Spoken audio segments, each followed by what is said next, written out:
The Toyota Lounge, powered by your Front Range Toyota dealerships. This is the DNVR Avalanche pregame show presented by Coors Light. We got Biggie, we got Rudo coming to you live as the Avs are taking on the Montreal Canadiens.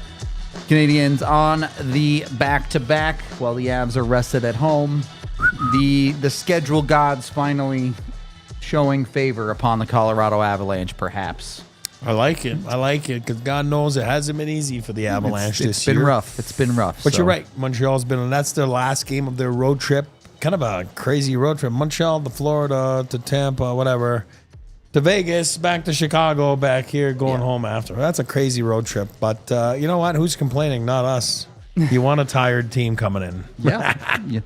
You will not apologize for the opportunities that you'll get if you're the Colorado Avalanche. For the Avs, Blackwood is in net tonight. Minor backing up, obviously, with the Wedgwood injury situation. That is what it is. We'll cross that bridge when we get to the back-to-back next week, probably. We'll see exactly what the Avs want to do with that. For tonight, though, realistically, look, you were trying to tell me before the show that this Montreal team ain't half bad.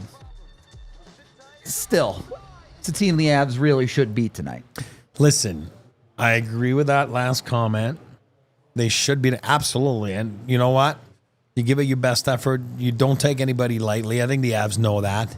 And they're not, again, when you've won a Stanley Cup, when you have the leadership they have, and you have the coaching staff that they have, they're not going to take them lightly. So I don't want to hear Chad after the game to say, they're taking them lightly. Doesn't exist. With that said, I agree with you. Now that's the Montreal boy in me talking, saying, they was really not going really well for the fellas about a month ago, and they turned things around a little bit, which that's what I'm talking about. And I think their road trip, they went on to beat Tampa, beat Florida, they beat Vegas. Obviously, they lost last night to Chicago. They were the better team. They just lost. They got goalied. But now this is, again, a tough game on the schedule for the Montreal Canadiens. But I just feel that they've been a lot better this past month. I do check on them every day. That's just the boy that I am. I'm from there. Normal. But, but it's not a team that the Avs are going to take lightly. But it's a team the Avs should beat, absolutely. Hopefully they do. I'll say it to you that way. Look, I think, let me ask you this.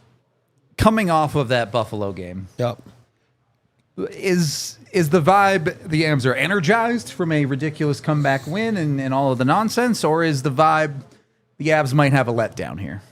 No, I think it's the complete opposite, of the letdown. I think it's, if you go by practice yesterday, they were zipping it. They were loud. They were woo ha ha. It was fun. The energy was there, and I think that anyone that you talk to this morning around the city, anywhere, or your buddies or friends that were at the game, and everybody's saying the same thing. Wow, that's probably the best hockey game I've ever been a part of. You know what I mean? It was crazy, right? It was fun. We had fun here. Tiff was screaming, and she was screaming and rolling down the stairs, and all that kind of stuff, all the above. But it was fun because it was energetic. And somebody said to me, hey, if this was someone's first ever game at a hockey game, well, I'll tell you one thing. Ballerinos bananas in the third period. It was absolutely nuts. And, they probably got hooked on this. Oh, what is this thing? Hockey is great, So it was that type of thing. And to answer your question, I carried the practice yesterday. I think it's going to carry tonight. And they all know that sometimes you have to create your own emotions. They felt that they were a little bit behind in that part. It needed to be where there's an injury to Wedgwood and nobody liked what was happening for them to wake up in that game. But sometimes that's just how it is. But you can't say that it's okay. The first 2 minutes, they felt they were sleepy a little bit. And I think we all agree they were. When you look at Montreal, and I want to talk about them for a little bit, and then we'll get to our 3 keys. I'm not trying to tell you Montreal doesn't have good players. I love Nick Suzuki. Patrick Laine has seemingly revitalized his career this season since he's gotten healthy in Montreal. He's played fantastically for them. Oh. But when you look at their lineup, they don't really have anyone in that true superstar category like the Avs do. We've talked about similar things before here. Bednar has always been a guy who's pretty happy to go best on best with teams. Yeah. How do you match up with a team like this, where on paper you're the more talented team? Yeah. Are you more of a guy that looks for matchups, or do you just say, hey, let's just go out there and be better? Yeah, I think you just go and you worry about yourselves, and I think that's what Bednar, if you asked him that question, if there was a morning skate this morning, that would have been a great question to ask. But I do believe he's just, I don't think he's even going to look over there. I think he's just going to look in front of him. Same thing with Prater and this decor. I think they're just going to look down and let the other team worry about us. But you're right. They don't have, Suzuki is more of that secondary guy. Kirby Dach, it's the guy that they've been waiting for a while for him to get going and to become that 2C or whatever he is. It's been slow. But if you read, which I do because that's how I stay connected with my childhood, I read the Montreal paper every morning, obviously on the internet, not the hard paper. I'm old, not that old. But I do, keep up and they feel that they have probably the best or one of the best players outside the NHL in Demidov, where he is that guy that is special and that will bring people out of their seat and, to mix to your point that they don't really have that superstar. They feel they have one there. Obviously he's not there.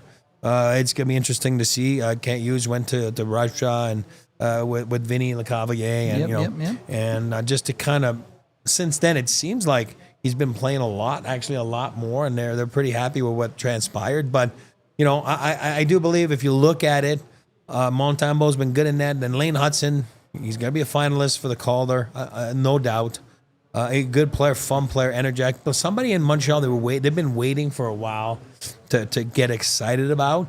And I think he kind of not come out of nowhere because people have been following him. But I think he just kind of won the people over really, really early this year. And obviously, you'll see tonight, he's a fun, energetic player. It's exciting.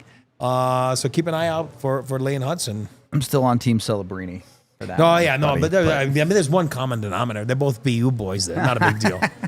I didn't say BC. I said BU boys. You've got Michkov in there too, to be fair. Yeah. I think those are probably looking to be your three finalists. Think so, yeah. Which is cool. I think the league's in good hands. There's a lot of good young guys coming up. It's good. We talked about that 2 days ago, but I think it's interesting because you do see some of. And I'm not saying these are the same caliber of player, but guys like Lane Hudson, Montreal in some ways is trying to imitate the way that the Colorado Avalanche play, right? Absolutely. And I do believe that Kent and Jeff Gordon have done a good job. Yep. Not because they're BU parents like myself. I'm just saying. I am just saying. But I do believe they've done a good job. And I think the one thing about Montreal, it's a pressure cooker. It really is. And I think they've stuck to their plan, and I don't think they're deviating, even though there's a lot of outside noise and a lot of outside pressure. I think they've been able to stick to it. And you're right. I do believe they think they see it Lane Hudson. They're like, okay, he's playing. We're going to push him because look at the Avalanche. They have a Makar. And I'm not comparing Lane to Makar. I'm never going to do that. I wouldn't. Again, Makar's the best player on the planet. I'm saying, but you have that one guy that's different than the other ones. And that's so important. Yeah. Quinn Hughes, guys like that. And I think that they found someone there in Lane, and I think he surprised me. I didn't think that he was going to translate to be this good this early in the National Hockey League, and he's just been fantastic. It's been impressive on the offensive side for sure. Yeah, of course. And as a team, they're struggling on the defensive side. I mean, it's just not just Lane; it's everybody else. But once they figure it out, a guy like that will be very important to that franchise, Bold of you to assume they'll ever figure it out. But for the Avs to figure it out tonight, they got to stick to Big E's 3 keys. What do you got for us? Well, let's make sure we were just talking about that. Carry the emotions back tonight. Sometimes, I think there was a lesson learned last game. You got to manufacture it if you have to. You got to come up with it. And you hear that in the locker room between periods. Guys, especially veterans, will be like, hey, guys, I know it's a Thursday night. It's Buffalo, a team that we're not really in competition with. They're from the Eastern Conference, but let's muster up some energy here. Let's muster up some emotions. And, I think that they didn't have to do it. I think it came to them, in the third period with that incident with Benson and Kelly and the goalie and, Wedgwood. But sometimes you just got to challenge yourself to be that guy and to all of a sudden create something. And you got to raise the bar. You got to raise the bar on the emotions type of things. This is now after the holiday break. You're going downhill towards the dance floor, which is the big dance for the playoffs. So sometimes you got to raise the bar. Number two, I was just talking about it. The Habs, Montreal Canadiens are on a roll. I mean, they know they lost last night, Sega Baba, but they've been dynamite in this road trip. I mean, they were horrendous for a while. They were absolutely horrendous, dead last in the league. But you have to give them credit. They beat VGK, they beat Florida, they beat Tampa on this road trip. And again, a little setback in Chicago, even though they played well yesterday.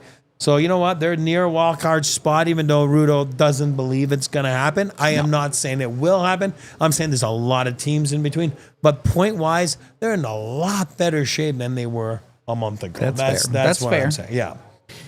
Again, I'm going back to like what we were talking about last week. Jump on them early. Key number 3.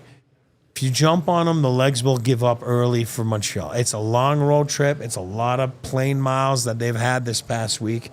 Avs hockey, not Montreal Canadiens hockey. And then, you got to the Avs proved to be pretty much unbeatable this year after first period and second period leads. So, why not just do that? Obviously, don't sit back. Don't wait. Just go make it so much more simple. Even though it was so fun in the third period, besides the Wedgwood injury, it was so fun last game. It doesn't need to be that way every night. It's kind of fun to get ahead and then get a big win early in the second period. So let me ask you this then. We kind of previously mentioned Montreal's poor at best defense.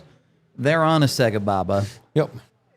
Do you want to get into a shootout tonight, as in like a fire wagon hockey? Do you want to play up and down and just skate these dudes into the ground a little bit? Or do you want to be the team that maybe is locking things up a little bit more, even though it is Montreal on the back-to-back? Yeah, and I'll say it again, and I say it all the time, and it's a fact for a beer leaguer, for a squirt player, for a U15, for you and me.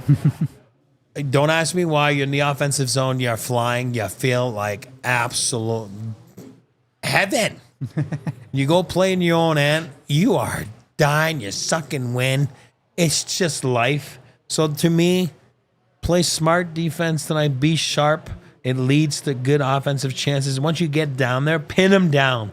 Don't just get one chance. And I know they're good on the rush, the Avalanche and all that stuff, but pin them down and make sure you go and get secondary and third chances by playing below the goal line, retrieving pucks. Don't give them the opportunity to just all of a sudden feel good about themselves. Call it the sandbox, right? The offensive zone. Hey, it's the playground. It's fun. Make them play in the place where I don't care what people say. I'll say it again. Nobody likes to play in their own end. Nobody. Even defensemen. They don't like to play in their own end. Goalies probably do. Goalies, they don't like it either. Wow, unless they're really bored and they're like, give me a shot, you know what I mean, for my stats. But, yeah. So I think you pin them down tonight. You go play in your own end, and then you just make them feel that altitude. You make them feel that Sega Baba, and you make them feel the power that you have, obviously, with some of the best players in the world. But you're also activating your Ds and jumping up. Make it really hard on themselves to really try to figure out. You just said they're not very good in their own end. Well, let's go expose them. Let's go talk about it post-game that they weren't very good in their own end, Montreal Canadiens. Yeah, look, Montreal in a weird spot on this one. I guess weird spot isn't the right word, but you're playing a guy who has exactly one NHL start. Yeah, I mean, I'm excited. I was just telling you off air, like I'm excited to see him. Yeah. Because I read about him. He's been obviously in Laval, American League, and coached by my buddy, my former teammate. If you didn't know, Pascal Vincent. I'm just wanting to let you know in case you didn't remember. Best center you ever played with? Best center I've ever better than played Joe, with. for Better sure. Joe Sakic. PV. But that guy, I think he's been good down in the American League, and I think he's been waiting, and Primo fumbled a little bit, and then went through waivers, and then this Dobes is how you say Dobes? Dobes. You're asking the wrong guy. European. He's not French. So I don't know. I'm terrible when it comes to that. And then he comes in and pitches a freaking shutout in Florida, 4-0 as his first game, with 30-something saves. So kudos to him. Raise your hat. Welcome to the National Hockey League. Hopefully tonight you get back to reality and get absolutely thumped. And then two things off of that. You mentioned Montreal not very good in their own end and a rookie goaltender. Maybe cut out some of the fancy stuff tonight, right? You don't have to be an all-world player to beat this team defensively. You have a young goalie in net. Get pucks to the net. Do the simple stuff right. You should be set up for success by doing those things. And to me, that comes to our topic here, which is the Avs' depth. You look at the other night, the Avs got incredible scoring from their defense. You had crucial goals from guys like Rantanen and Drouin throughout the game, too. When you're talking about a bad defensive team, when you're talking about a rookie goalie, yeah, obviously your stars and them can take advantage of it, but it's where you want to see your depth guys kind of get rolling a little bit. They should have a little bit more opportunity to play in the sandbox, as you were saying. Absolutely. And look no further than Casey, for example. Yep. Look no further than Casey. He's having a tough time. What does he do 2 games ago when he's, sent? We talked about it. He was sent down to the fourth line. That's not the penthouse. That's the opposite. Yep. You walk into that room. I was looking for something, but I'll look for it after. But you get sent down opposite of the penthouse to the doghouse. It's hard because mentally you're like, you really, what do you need to do when this happens? It's what you've been saying. You go back to basics, and then you go to the hard areas. You go impact the game where it needs to be. Casey's very good along the wall, and he's so crafty, and he's one of the best, and but it's really leading to nothing in those past 10 games, whatever it was. Yep. Now change it up a little bit, get back to basics, put your working hat on, put the working boots on, strap your helmet, and go do the basics. What does he do? Goes to the net, puts a nice tipping puck in the net, ends up being the game-winning goal. Val, unfortunately, gets hurt that game. He gets back to the penthouses, top 6, whatever. Sure. Not the penthouse, but, top 6. And all of a sudden, what does he do? Let's see what he does. Let's take this back. And then you have a weird game. Yeah, he wasn't at his best. He wasn't his best game. But some guys really struggle playing their forward team. Some guys do well. I think I'll put him in that category that maybe struggles a little bit because I feel the 2 games against Buffalo, he wasn't really. First one was pretty bad. Yesterday was okay. It's fine, but not super noticeable. Yeah, but now you want to make sure, like you said, starts with him, and then it keeps going with the Kellys, Kivarantas, O'Connor, and then how many times you get an opportunity to put a jersey, NHL jersey, and go? So you make a trade for Parsinen. He's happy Finland just won right now. They're gonna go to the finals against, knock on wood, hopefully USA. But then again, you got Parson, and then you got Inala, and who's with them too? Oscar. I mean, man, I even forget about him right now. I've been forgetting about it all year. But at some point, you got to make a decision. They're obviously not set. They're not set. They're not happy with what they've done. I'm talking about the coaching staff. There are fourth-line jobs to be earned, There's jobs to be earned. And, at some point, you got to grab it. You got to go. You can't wait for it. And you know me, I don't believe in, I didn't get my opportunity. I only played 6 minutes. Doesn't exist. 6 minutes is 6 more than the guy that's in Loveland that's not getting that opportunity. So ask I don't John care Luke Foodie if he wants 6 NHL minutes right now. Yeah. So you go, and to your point about the depth, well, let's freaking go. And then some guys have been really good this year in the middle, like Kiwi and and Logan. He's playing a lot better. And then obviously Parker Kelly, they got the connection going right now. Yep. But then sometimes the other guys, we've seen it a little bit. I'd like to see it a little more. I agree, and I think. Not that their depth has been bad over the last handful of games, but you've seen the possession numbers don't look great for them over the last couple. So you'd like to see them push play the right way a little bit more, if nothing else. Obviously, you'd love to see them score, but that's every night. And like I told you, I see myself a little bit in Parson, and not that I score goals between my legs, but you're a big body, right? They keep showing that goal, and I mean, I don't want people to have the wrong, and this is not really what he is. He's not going to score 3-on-3 and over. He won't play with the Avalanche 3-on-3, so it's not going to happen. He's not on that squad. He's not on that squad that goes out. It doesn't make him a bad player. But you know what? Let's get going. kill some time in the offensive zone. You're a big fella. Put your back end, protect the puck, create a little bit, and let's go. You want, like you said, puck possession. You want to see a little bit better from those guys. Yep. They brought in a guy like Parsonen to add a little bit more skill. Not between the legs, ridiculous skill, but more skill than what their bottom six had post Kovalenko trade, I would say. Yes. So hopefully they can get going a little bit. It's time for the crystal ball, buddy. I mean, I said 6-3 and it ended up 6-5 last game, so I guess I was in the ballpark. I did say it was going to be crazy, so I got that part right. But tonight, I don't know. I'm maybe expecting a little bit less of a high-octane, ridiculous game. What do you got for a score? And well, give me a this player. is what I'm feeling. I'm feeling that the Montreal Canadiens are going to feel the atmosphere, the air, the altitude. I do believe that the Avs they keep going with their their win from last game. I'm debating between a bagel or a 1-goal against game for Blackwood. So I'm going to go 1 goal against in case like something weird happens. So I'm going to go 6-1. 6-1. Colorado Avalanche. And my guy that I've been talking about a little bit earlier today, KC Middlestat. Let's go. I'm here for this. That's where I'm going with today. I want that. 6-1's a lot. I don't know about that. 6-1's a lot. But I'll take the Casey Middlestat side of it. That's what I'm going for. I'm not going that aggressive. I'm going to say 3-1. It's fair. I think the Avs get a lead. Montreal goes away pretty easy in this one, and they just kind of hold to it and get her done. As far as a player goes, though, I am going to go with Logan O'Connor. I like it. I do want to see a depth goal tonight. Pick your favorite. I'll take LOC on this one to put the puck in the back of the net, but I'll take it from Kelly, from Inola, from whoever. I won't be upset if the Avs get a depth goal, no matter where it my comes depth from. guy tonight for a goal is Parsonen. Yeah, I took Parsonen the other night. And I'm taking him tonight. I actually think he's played okay. I don't mind him. If the possession metrics don't look great, but I don't think he's been bad. So we'll see. I don't mind them. We'll see what opportunities those depth guys can get tonight.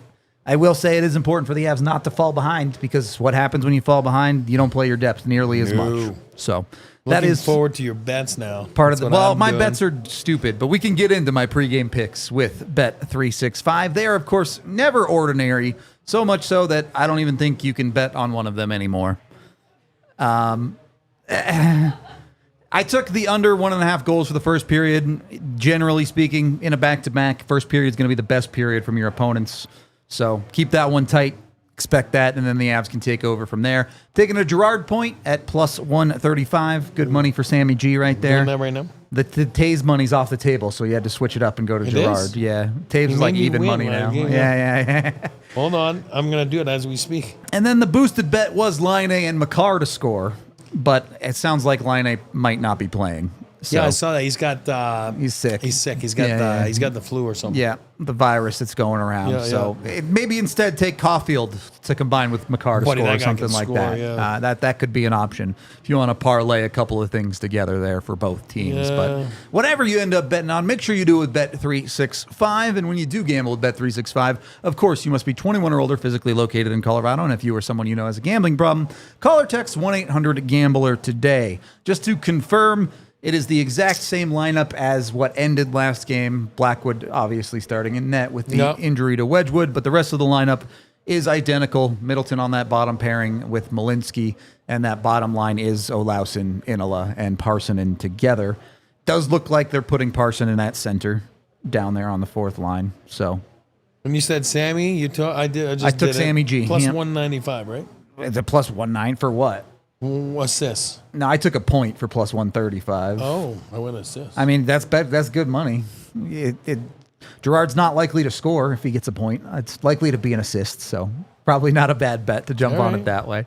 Either way, get in your betting with Bet365. Ross Colton, how funny is that? He's at plus 205 for an assist because he's got the Cy Young going. What, 12-2 right now? Is it that? Whatever. Yeah, that's crazy. It's very Cy Young. This is so fun. This is fun.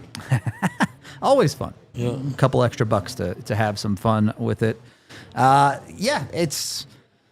The Avs are in a stretch of the season where they've needed to make hay, and they absolutely have so far. But look, it is worth talking about. This turn of the season, it's important for them to continue to be effective at home.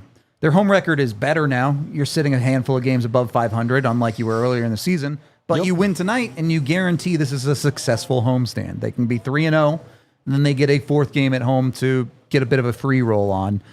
The Avs need to do a better job of making their lives easier at times this season. And again, as much as we bashed the schedule, from last summer we were talking about it. Like, oh my God, the craziness of their lineup at the start, and then the injuries kept piling up, and then the road trips. I think the Avalanche looked at that and probably looked at this piece right here saying, okay, if we can just manage that part, once we get to that December, January, like late December, which is obviously January, sorry. But it started with that, that one game right before the break there. Yep. So you're talking about a time to make some ground. You know what I mean? And I do believe that they know they can be better. They know they need to be better at home. I'll say better in a way that it's more consistent right now because they're getting good blocks of being at home. You know what I mean? Where maybe earlier in the year it was the injuries and then you're gone and you played one game and gone, played one game. You know what I mean? Where now it's like you got those homestands. You want to dominate. You want to make sure that you don't look back at the end of the year and look at those blocks right here coming up, those January blocks of 3-4 games, and where you're like, we missed the boat there. Yeah. I got one last question for you that's not related to this Avs game at all. Who's had a worse 3 weeks? Team Canada or the New York Rangers? Yikes, that's pretty uneven. Pretty even there. I mean, I feel for my Rangers. Oh, my God. Like, it just feels that everything is wrong there. And you look right to Team Canada and you feel everything is wrong. They're questioning Monday morning quarterbacking everything right now. And I'm not saying they're wrong. I think the selection, I think, was questionable from day one. Everyone was questioning their selections. But then when that happens, you got to block out the outside noise and then go get the work done, but they never did. And I think it was more on offense and production that people were questioning the choices, and that's exactly what happened. They really had nothing. They had no offense. Yep. All right. Well, the Avs are going for their 7th straight victory tonight. It would be nice to get. Nice to be a team continuing to push in the right direction. You got some help. Buffalo beat Dallas the other day, so ground to make up for Colorado here. We are going to wrap up this pregame show. We got a watch along coming your way, so tune into that. At least for me, Eric's got to go pick up a pizza. But we hope you'll join us for that, and at very least, you'll join us for the postgame where we'll break down whatever happens in this one. We appreciate y'all, and this has been the DNVR Avalanche pregame show presented by Coors Light. We all silly like the mayor.